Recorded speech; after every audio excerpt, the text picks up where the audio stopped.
DB Cooper, आदमी जो हवा में गायब हो गया।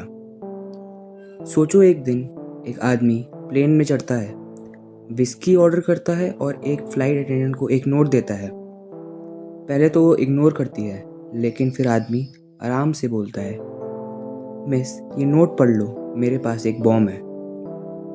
फ्लाइट अटेंडेंट शॉक में नोट पढ़ती है। उसमें लिखा होता है $2 लाख चाहिए, 4 पैराशूट चाहिए और अगर पुलिस ने चालाकियाँ दिखाने की कोशिश की तो मैं ये प्लेन उड़ा दूंगा। डीबी कूपर एक अनसॉल्व्ड मिस्ट्री बन गया। आज तक FBI और दुनिया भर के इन्वेस्टिगेटर इस केस को सॉल्व करने में लगे हुए। 24 नवंबर 1971 थैंक्सगिविंग का दिन, पोर्टलैंड इंटरनेशनल एयरपोर्ट पर एक आदमी फ्लाइट पे चेक इन करता है। उसने एक ब्लैक सूट पहना है, सनग्लासेस लगाए हैं और हाथ में एक ब्रीफकेस है। उसने अपना नाम लिखवाया है डैन कूपर, मगर असली नाम कोई नहीं जानता। वो north west Orient airlines flight 305 पर चढ़ता है, जो सियाटल के लिए उड़ने वाली है। सब कुछ नॉर्मल लग रहा है। कोई नहीं सोच रहा है कि ये आदमी अभी थोड़ी देर में दुनिया की सबसे डेयरिंग हाईजैक करने वाला है। जैसे ही फ्लाइट हवा में आती है, कूपर एक नोट लिखकर फ्लाइट अटेंडेंट को देता है। पहले वो इग्नोर करती है, लेकिन जब कूपर उसको देखता है और बोलता है, मिस ये नोट पढ़ लो, मेरे पास बॉम्ब है, उसके टोन बिल्कुल काम होता है, कोई घबराहट नहीं, जैसे कि ये सब उसके लिए एक नॉर्मल काम हो। जब फ्लाइट अटेंडेंट नोट पढ़ती है, उसके हाथ कांपने लग जाते हैं। कूपर अपना ब्रीफकेस खोल कर दिखाता है। अंदर रेड वायर्स और डायनामाइट जैसे स्टिक्स हैं।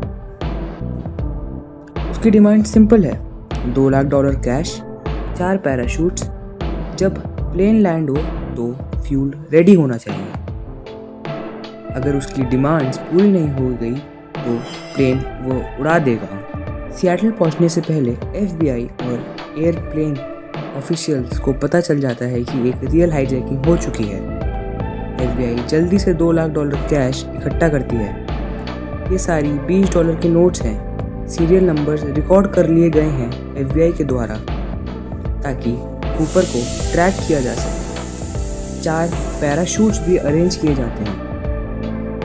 प्लेन सियाटल पहुंचता है और कूपर की डिमांड्स पूरी हो जाती हैं। इन रिटर्न वो सब पैसेंजर्स को रिलीज कर देता है, लेकिन फ्लाइट अटेंडेंट्स और पायलट्स को अंदर ही रहने को कहता है। प्लेन दोबारा टेक ऑफ करता है, सिर्फ कूपर और क्रू के साथ। कूपर पायलट को एक स्पेसिफिक रूट फॉलो करने को कहता है, जो कि होता है मेक्सिको सिटी की तरफ, मगर उसकी असली प्लानिंग कुछ और ही होती है। रात के स्ट्रॉमी वेदर में जब प्लेन वॉशिंगटन और ओरेगन के डेंस फॉरेस्ट के ऊपर से जा रहा होता है, तब कूपर अपने पैराशूट पहनता है, पैसे का बैग उठाता है और प्लेन्स के पीछे के स्टेयर्स खोलता है। उस वक्त बोइंग 727 का एक यूनिक फीचर था। इसकी रियर स्टेयर्स ओपन हो सकती थी फ्लाइट्स के दौरान। ये फीचर बाद में कूपर वेन नाम से फेमस हो गया, क्योंकि FBI ने इसके बाद बोइंग प्लेन्स में ये फीचर डिसेबल करवा दिया। जब कूपर नीचे कूदता है तो अंदर सिर्फ एक काली रात, एक टंड्रा जंगल और तेज तूफान होता है। कोई नहीं जानता कि वो सरवाइव कर पाया या नहीं। The investigation.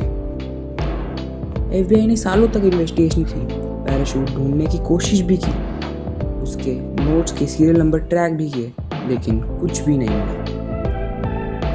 मगर 1980 में एक छोटा लड़का जो नदी के पास खेल रहा था, उसे $5,800 का कैश मिलता है और FBI यह कंफर्म करती है कि यह पैसे कूपर को ही दिए गए थे।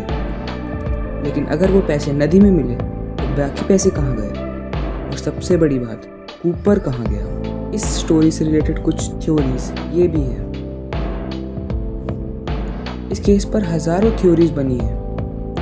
क्या कूपर जंप मारने के बाद सरवाइव कर गया?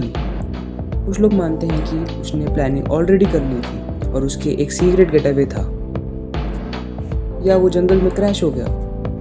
FBI के मुताबिक वो इतने बुरे वेदर में सर्वाइव नहीं कर सकता था, लेकिन कोई बॉडी नहीं मिली। क्या वो आज भी कहीं एक नई आइडेंटिटी के साथ जी रहा है? कुछ लोग मानते हैं कि कूपर बहुत इंटेलिजेंट था और उसने सब कुछ पहले से ही प्लान किया था।